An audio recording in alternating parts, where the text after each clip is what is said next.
Hello everyone, আপনাদের জন্য ঝটপট একটা রেসিপি নিয়ে চলে আসলাম।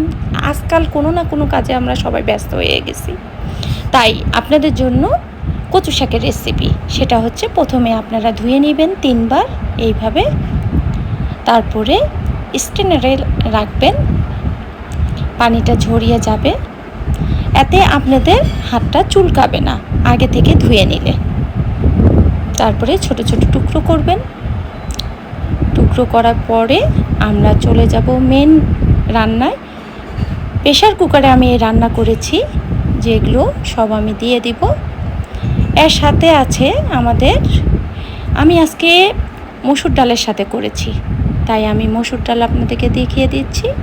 মসুর ডাল, তারপরে আছে এর সাথে টমেটো পিউরি, পেঁয়াজ, আদা, রসুন কুচি, মশলা কিছু, পেঁয়াজ, মরিচ। আমি এক এক করে সব মশলা দিয়ে দিলাম।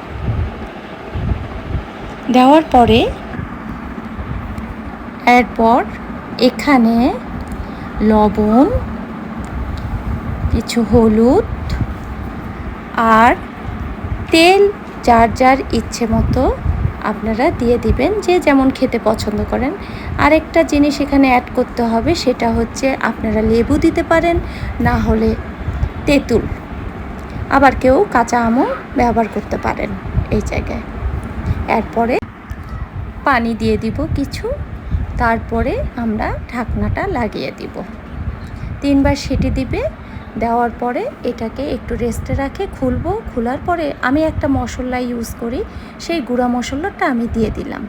কিছুক্ষণ নাড়াচাড়া করে পরিবেশন করুন।